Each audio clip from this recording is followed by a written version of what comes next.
From Trimble Construction, you're listening to the Connected Construction Show, where we connect you to the contractors, owners, designers, engineers, and construction professionals who are finding better ways to work. And now, here's your host, Matt Sprague. Hello and welcome back, everybody, to the Connected Construction Show. I am your host, Matt Sprague. Thank you all very much for joining us today.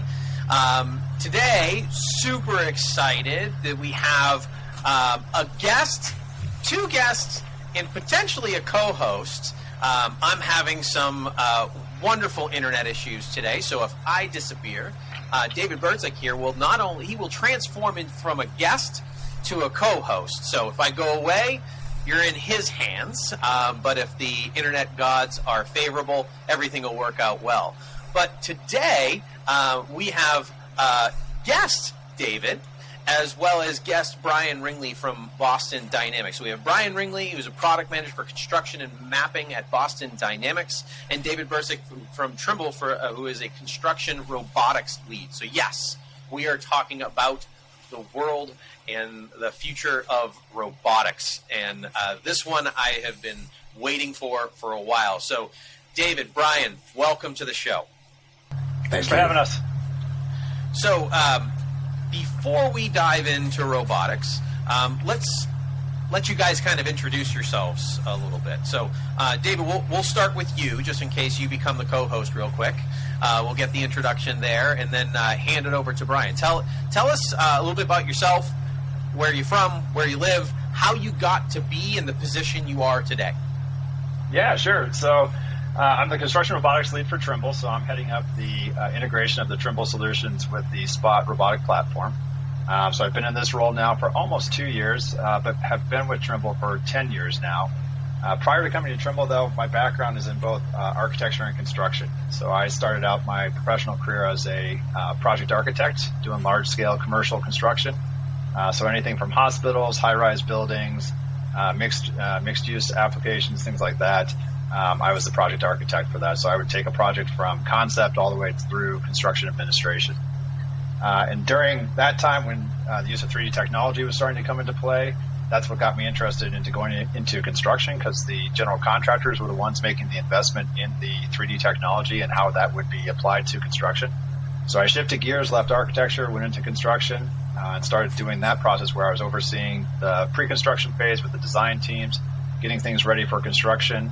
And then when we would mobilize on site, I would shift my focus from working with the architects and engineers to overseeing mechanical, electrical, plumbing contractors. And so I really became this kind of bridge of communication between design and construction.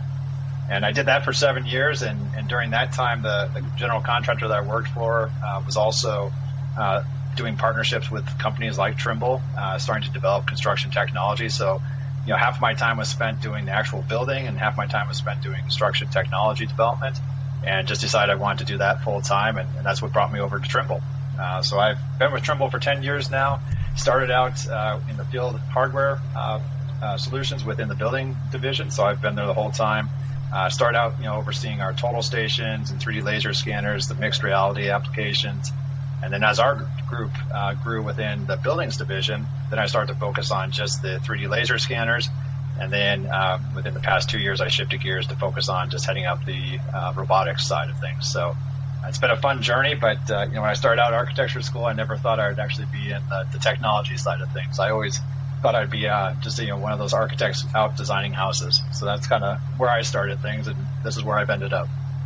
So it sounds like you throughout your career path, you've never gotten bored with anything. You keep moving on to the kind of really more interesting cutting edge things as you progress.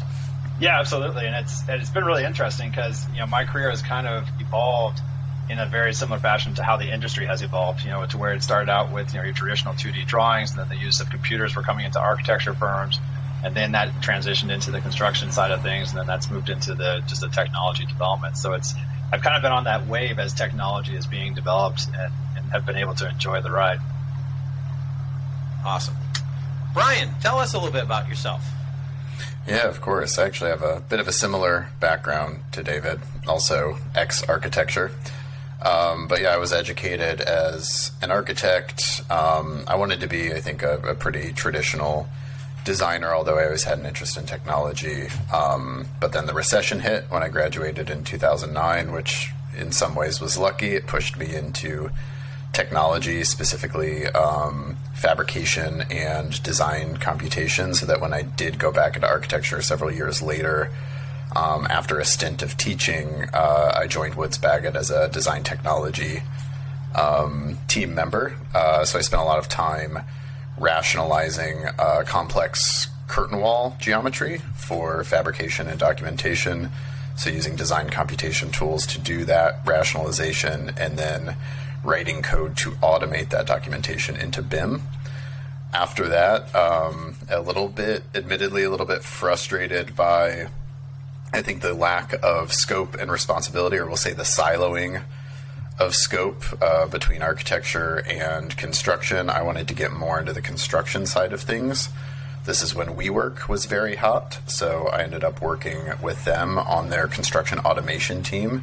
So they had acquired several general contractors around the world to do the construction of the WeWork spaces.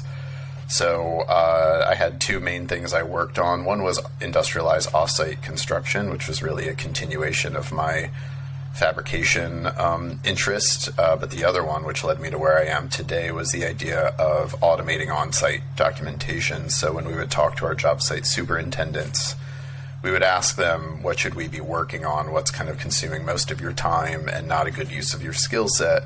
And pretty much unanimously, they were talking about job site documentation, specifically photo documentation and laser scanning. So we started looking at putting those types of sensors onto mobile robotics.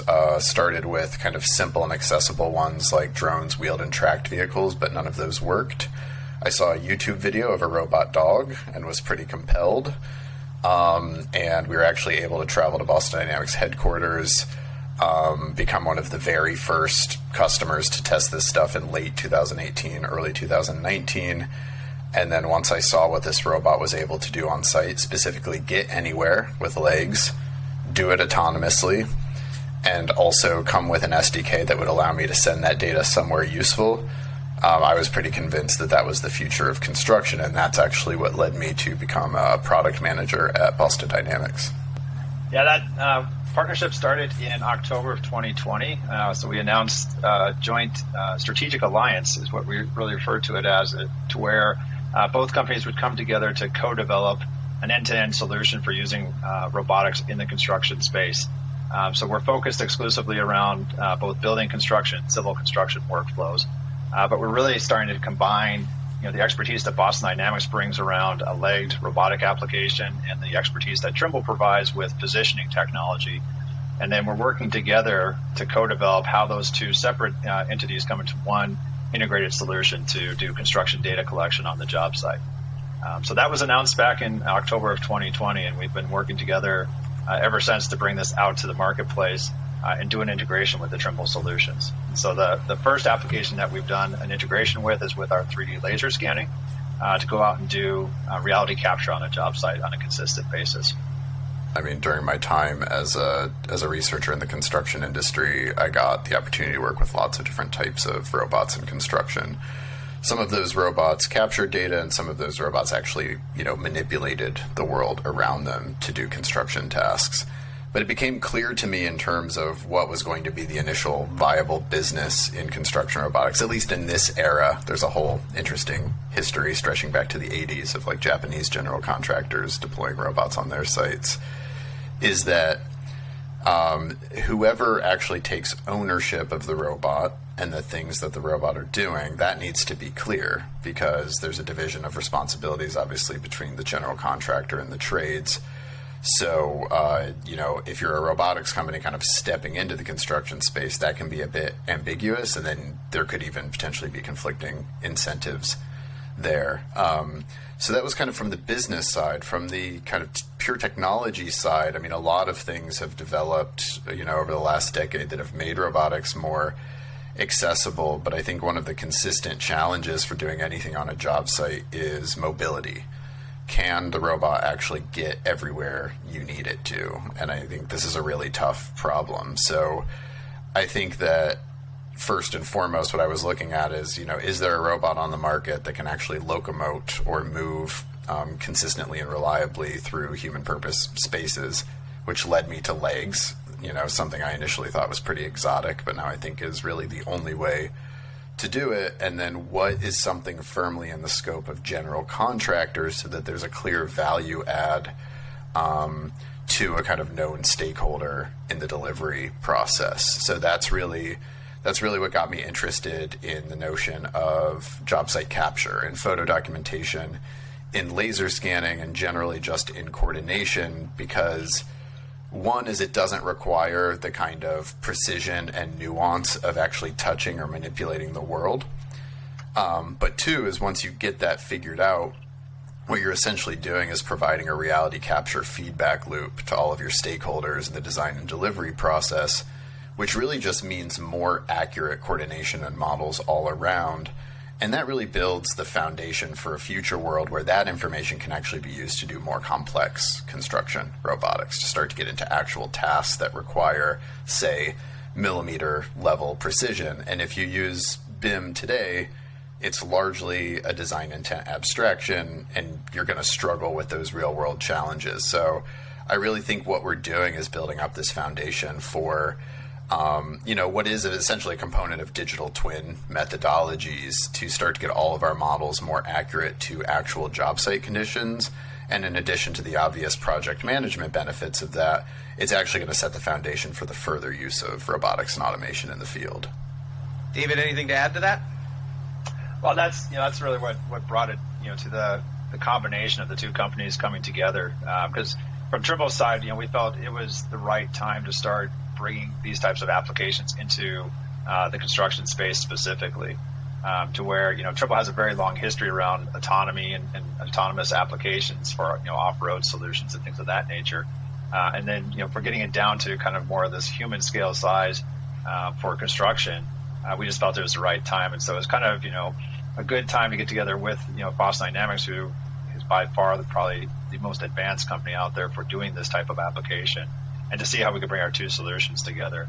And so, we were looking at it from the standpoint of, construction data collection. So, Brian was talking about the reality capture aspect, but also what we do, with our applications that we have, our robotic total stations that are doing layout on the job site, and then also using GNSS for using it for both layout and, reality capture as well when you have that kind of clear line of sight on like your remote types of job sites and things of that nature. So it was really a good timing from the standpoint of where the industry was evolving to be able to then start to say, okay, how do we bring the applications that we have together into this one solution to address that need? Okay, so let's take a focus on the here and now. So what is Trimble and Boston Dynamics doing now? And actually, I'm going to add to that. So we'll do the here and now, and then let's look into the future. So what else do you see in the marketplace that's like interesting advancements, different places that you're looking to take this type of technology? Yeah, sure. A lot of what you're seeing is just the need to automate and be able to get more consistent data capture over time, especially when you look at things with the reality capture side on the scanning. And even for capturing with imagery as well, just how do you automate that process? That's kind of the initial interest from customers right now to be able to take a look at that. But then you're starting to see robotic applications come up for all sorts of different kind of niche applications. You have robots that are out there doing drywall and painting. Other robots that are kind of printing things on the floor for wall layout and things of that nature. So you're just starting to see all these different types of robots that start to get applied to where you start to automate the process in general. And so I think there's just a overall hunger within the industry to find ways to be more efficient with what you have to do on a day-to-day basis. And I think even like with the pandemic that occurred, it really probably supercharged people's thoughts around how do you speed things up over where it was before the pandemic hit. Just because the thoughts were there that we want to start to do these types of applications, but then when you're limited in terms of your access to job sites or being able to get staff to different locations and things of that nature, it accelerated people's thinking around how do you use robotics in general for different types of applications. So you see a lot of today different startups that are focusing on each of those types of niche markets for where robotics could be used. So I had a couple questions, kind of tangential questions, as you were providing that answer. So one that came to mind, and it was just off the last comment you made in terms of the different markets. Are we seeing robotics being adopted on the job sites? Is there a particular geography? Is it U.S.? Is it Europe? You know, where do we see it tend to be adopted earlier? For us, with the Trimble customer base that we've been working with, the hot areas have really been more in Europe, with specifically not so much Central Europe, but like in the UK and Ireland. In Asia Pacific, Japan is another area where they've typically been forward thinking around the use of robotics, and so those areas have been really quite open to embracing these types of new technologies, which has been quite interesting for me. North America, even the contractors are looking at it from the standpoint of how does it improve their process, and so they're educating themselves as well. And so you see kind of a fairly consistent interest worldwide, really, for where these applications can be. I think in general there's just a general hunger and interest in seeing how they can use the different types of applications and be able to start at least testing them and trying them out before they actually operationalize it and make it just a day-to-day tool that you use on the job site. Yeah, and I also think there's some other trends that are supporting this. One is there's increased pressure, especially by large owners, for general contractors to do better record keeping and to go out and get data more frequently. And then you also have all of this emerging AI technology. So whether it's computer vision processing or other types of advanced algorithms, those things benefit from lots of data, frequently collected data, and well-structured data. So there's a hunger not only for, hey, I'm having trouble utilizing existing labor to get this much data, but I also need some kind of system that's going to allow me to get the level of repeatability I need so that the structure of that data actually works better for some of these emerging analytical applications, which also points to the fact that the robotics are a means to an end, right? People aren't just buying robotics for fun. They're buying them because they see that as a pathway to get the data they need to get to the advanced analytics that actually turn the ROI. And so my question in terms of the geography was a little bit leading. I was expecting the answer to be not North America, and then, or more specifically, not the United States. So, however, are we seeing as a result of bipartisan infrastructure law, IIJA, whatever you want to call it, where there's an expected increase in infrastructure projects, therefore an expected increase of overall projects, that accompanied with the labor shortage? Are we seeing more people, testing out these type of things, with that being the impetus for robotics? Yeah, I'd say you're seeing it more from the labor shortage side of things, and that's that's a global concern in general in terms of just how do you address that particular need on a construction site. The work that we've had with with customers, that's specifically what they're trying to do. They're trying to be more efficient with the staffs that they have in place, and then finding people to do the jobs on site that are willing to come into construction as well. It's hard to find the right resources, so you want to be able to do more with who you have already on site. And so the interest around robotics really starts to become, start to hand off kind of those routine tasks, the mundane tasks, human unsafe tasks, hand those off to the robots and let them handle that, so that the staff that you have on site can start to focus on the higher value tasks that they have to do. And so that's kind of a consistent theme that you see, kind of in general as you talk to different customers, and just being able to, consolidate what you have currently and make the most out of what you have currently. So as a common theme to this show, we're always trying to pull out the interesting case studies or stories of different projects and how technology how technology in general is being utilized. So in our previous conversations leading up to the recording of the show, you brought up two really great examples of the utilization of robotics on some specific projects, and I think one was in Ireland and the other was in the Shetland Islands. So I want to say, maybe we start with the Shetland Islands or Ireland, or if there are others, we'd love to spend the remaining time that we have starting to highlight how it's actually being utilized. Yeah. These are two customers that we've had that were initial early adopters that came to us wanting to be able to operationalize the use of robotics on their job sites. So we had one customer, it's BAM Natal, out of the UK. They were working on a project that was in the Shetland Islands, so a very remote site, and they were working on a project that was being funded by the UK government to provide a private 5G network.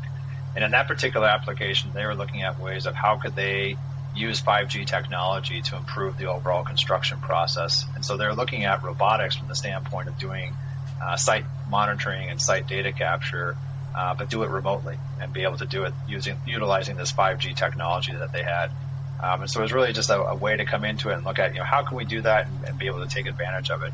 And the reason for that, it goes back to the staffing shortages, is that, the site is in a very remote location. It takes, a good full day, maybe day and a half to get to the actual job site. And that's conditioned upon what the weather conditions are going to be. So you might be delayed even further because of weather not allowing you to fly to the islands or, what have you. And so they wanted to see, is there a way that we could, take advantage of robotics to be able to perform these kind of routine site monitors that they have to do without actually physically having a person on site. And so that's what we were doing with that particular customer. And they just wrapped up their trial, and they're now starting to take the lessons that they've learned from that application and roll it out across their company into different projects. And so it's starting to kind of open up the minds within their company about how can we use this in other applications as well. So that's been really interesting on the remote operation side of things. Yeah, and I think it also points to another need that we have generally as an industry as we try to bring more robots into the field, is the idea of a connected job site. We are, I think, not quite where a lot of people think we are with respect to that. A lot of job sites are still starved from a lot of communication systems or low bandwidth or ad hoc networks that don't really support advanced robotics. Working with BAM in the Shetlands was a really incredible opportunity because of the advanced private 5G installation they had that we were able to leverage for this. And that really kind of points to the future of what's possible if you combine advances in job site telecommunications with robotics. It's definitely an enabling factor. Yeah, in that particular application, when they had the whole system set up, they had their head surveyor that was based in their offices in London, operating the robot on site in the Shetland Islands. So being able to manually operate the robot if he needed to just go out and just do an ad hoc kind of inspection. So if something came up during one of their coordination meetings and they wanted to just go take a look at things, he could manually operate the robot to go to that specific location, and either using the cameras on the robot itself or initiating a scan could be done as well, or they could just have missions kicked off as well to allow it to go out and just run a continuous mission and being able to capture the data. But the idea behind it was that this head surveyor was operating and using the robot as if he were standing next to it on the job site, but he was actually in his office in London doing that work. Yeah, I saw something just recently on Instagram or LinkedIn. I can't remember what it was, but it wasn't robotics per se, but it was remote remote controlling. I think it was a dozer, like in the UK from like Arizona or something along those lines. And there was someone sitting in a basically a virtual dozer seat, and he was actually doing work remotely somewhere else. So, but I think that comes kind of back to what Brian was saying, is that is only capable based on the communications system that is available within there. So the more remote, the more connected construction is dependent upon in that case, the 5G network that was set up. Yeah, and that's what made it unique for that particular project, because they did have that private network that had been created. But that was the intent too, is that it was to test the technologies to see what is possible, so that then that kind of starts to become a catalyst for generating momentum around this is why you want to use those types of connectivity technology on your site. Yeah, because if you look at some of the other customers we have, and this is very common if you're indoors and in an interior commercial construction site, you just don't have that capability. So what we've done with the system is we've allowed it to be flexible. So if you do have network connection, you can be, teleoperating or remote operating, using your human intelligence to basically pilot this thing from a remote distance or location. You could also be doing supervised autonomy, so, leveraging the autonomous mission functionality, but, keeping an eye on the robot and seeing where it is in the facility. But if you just don't have that, then we also support, full autonomy in the sense that you're not supervising the robot. You don't have connection to it, but you can trust that the robot's capable of navigating your environment and getting the data you need. So, I think a common operational paradigm we're seeing is, I want to schedule this thing to go around when there aren't a lot of people on site, so maybe it's overnight, because that's when I'm going to get the best quality data, because there aren't people in the way. And it's going to go around on its own. It's going to come back, and that data is going to be there for me and my team in the morning when we need it. So that docking location where the robot starts and ends, if you can at least guarantee some kind of network access to that, well, that's what you really care about. What you care about is that that data gets to your office location or to your team so that they can do something with that data. So we're able to be realistic about the challenges of job site communications and provide a spectrum of configurations that work for different customers on different sites. Excellent.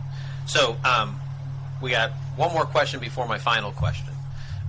So this is kind of like really about like what's next for robotics in the industry. So I think a lot of what we're talking about here in terms of the Trimble and Boston Dynamics is the utilization of Spot, which, am I correct in saying we try not to call it the dog? We just call it Spot the robot? I always say you can call it whatever you want as long as it's doing something useful. Yeah. There you go. If you want to call it a robot dog, it's not going to offend me. Yeah, and it's not going to offend it, so we're good. That's right. Yeah. So, but I mean, and I don't know how much you're allowed to share, right? But I'll ask anyway, and you can tell me buzz off. But what's next? I know that like Boston Dynamics has, my words, the humanoid version of your robots. Are those type of things coming to construction sites near you?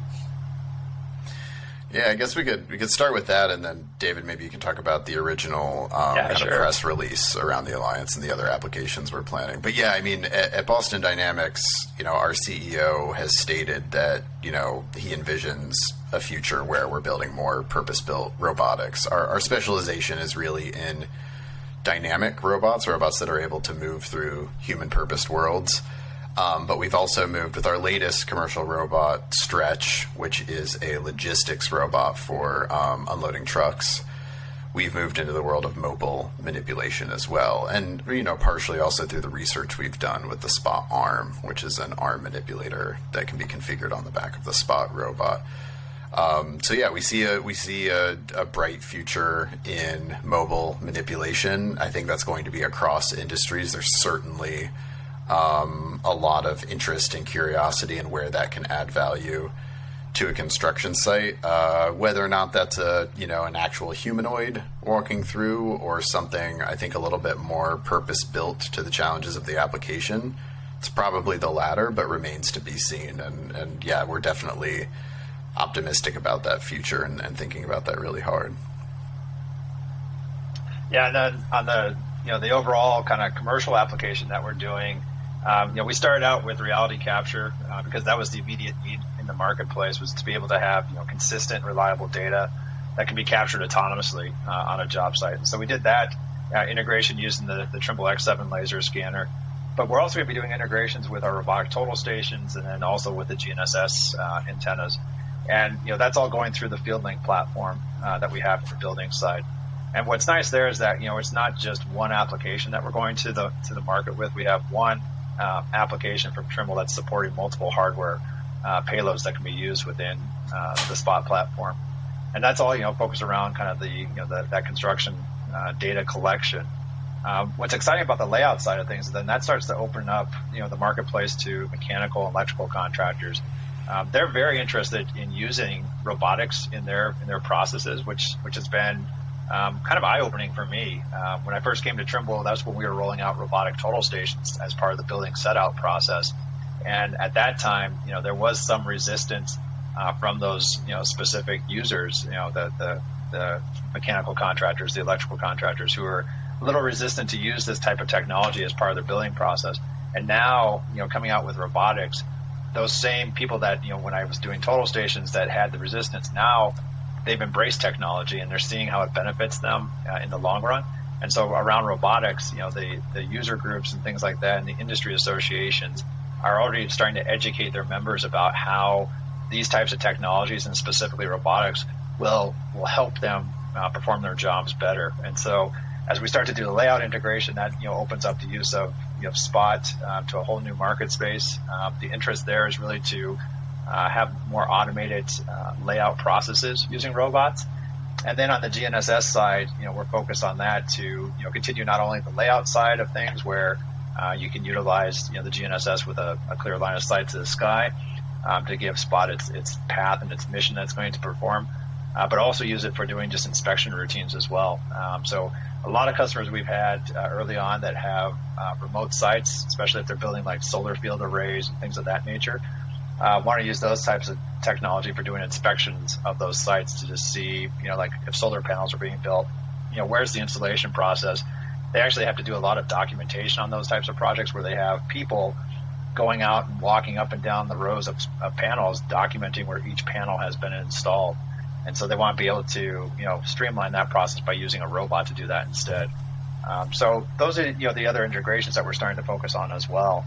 But the first one that we came out to market was with scanning, because that was the immediate need. Awesome. This has been a great conversation. I love how forward-looking everything is. And you know what? It's I guess that's incorrect. It's like it was forward-looking, and now it's actually like now looking. So I love that the future is now. Final question, and we're running. This is a little bit later in time, so everybody listening and watching, thank you so much. But we always end with this question, and hopefully it's not surprising either of you. Do you have a motto? What is the motto? If you don't have a motto, that's okay. What is a saying or a motto that you've heard in the past that has an interesting lesson to be learned? And I'll throw it out to either one who wants to start. Yeah, I'll go ahead and start, even though I'm wildly unprepared for this. I